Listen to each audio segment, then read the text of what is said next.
You guys, welcome back. The weather has dipped a bit again, and I think I'll seek comfort in a nice hot bowl of curry. Today I'll be making red curry known asแกงเผ็ด, which I'll be making from scratch.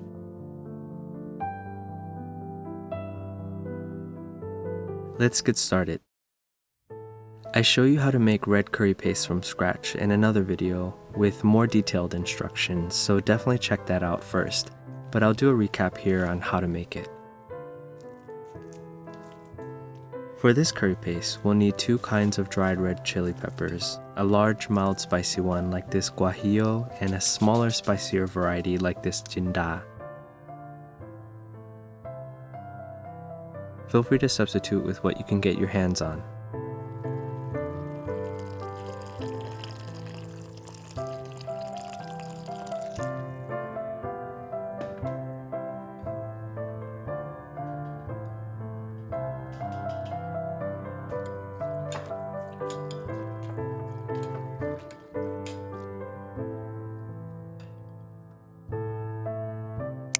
Some fresh ingredients here. This curry paste is quite forgiving, so don't feel pressure to stick to these measurements exactly. Adjust the flavors to your liking.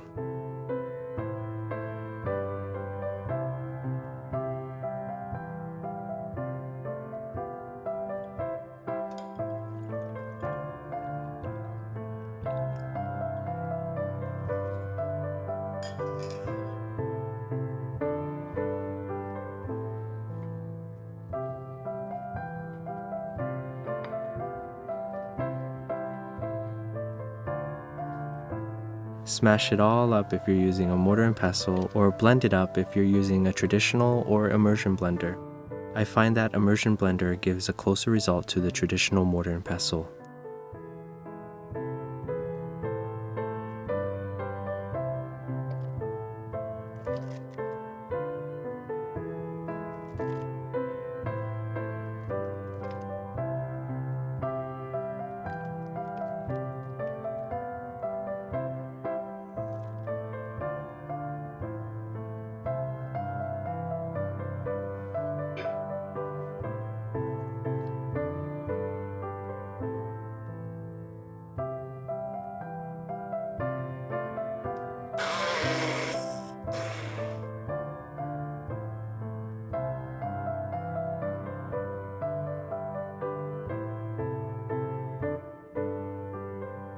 And some dryish ingredients here.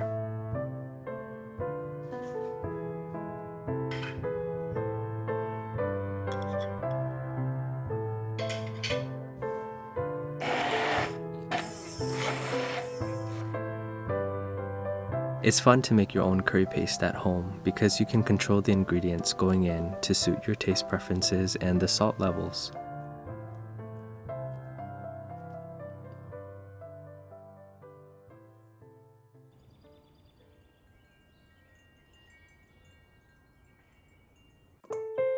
A nice rinse for the bamboo, Thai eggplant, and spur chilies.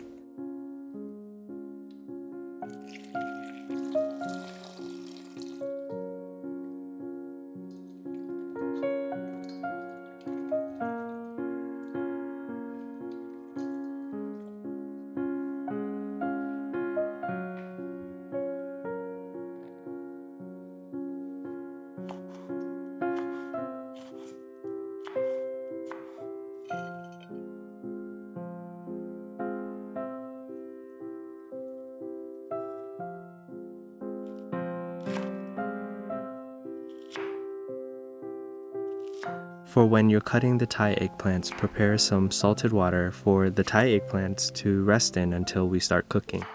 The salt water helps maintain the fresh green colors of the Thai eggplant.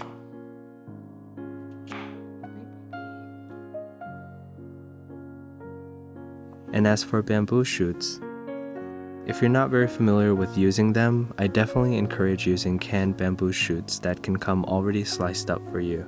Those work perfectly in here. If you're not too familiar with using bamboo, stay away from the fresh ones because it may be bitter and it needs to go through a lengthy process to remove the bitterness. Canned ones have most likely already gone through that process and are ready to use.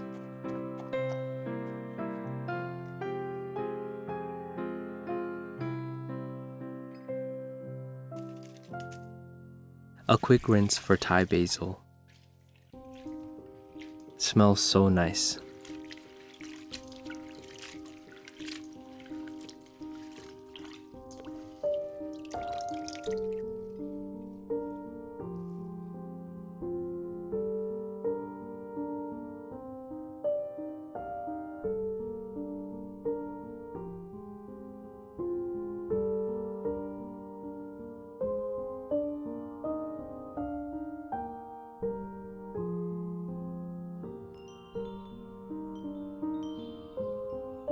Let's start cooking.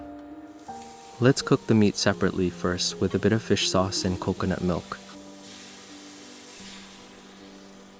It doesn't need to be cooked all the way because we'll be adding it back in later, but this step is really to marinate the meat and prevent any meat scum building up in the curry later.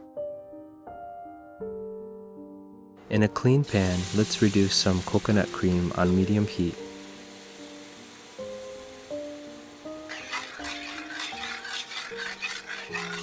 Once it reduces like this, you can add in the red curry paste. If you're using store-bought curry paste, please keep in mind the saltiness of that brand. You will need to adjust the measurements of the seasoning around the curry paste flavor. There are some really good red curry paste brands out there sold in stores, and they all have different levels of saltiness though. It's good to keep that in mind when making curry.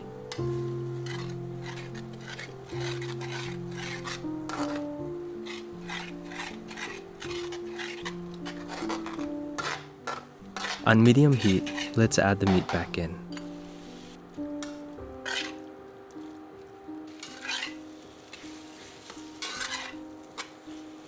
And some water.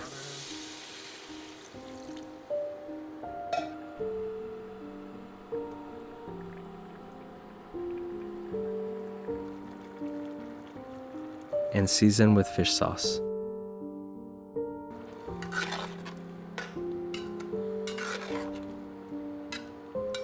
Add the eggplants.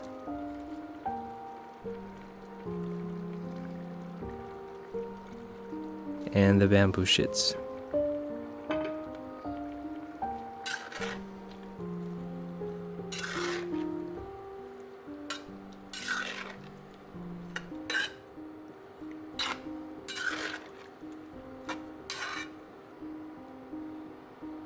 Add some palm sugar here to round out the flavors and balance out the saltiness.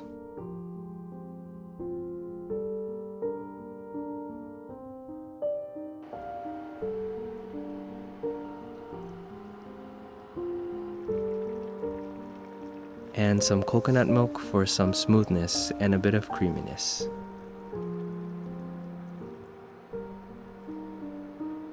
I'm using this amount, which is right for me, but feel free to add more if you like. The more coconut milk you add, the thicker the curry will be at the end. It smells so good.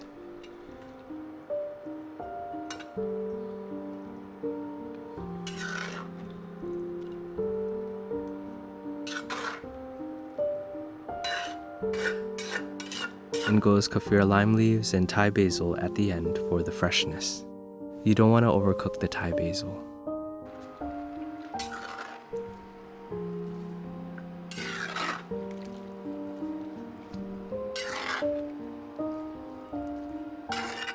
And Spur Chilis for that pop of color.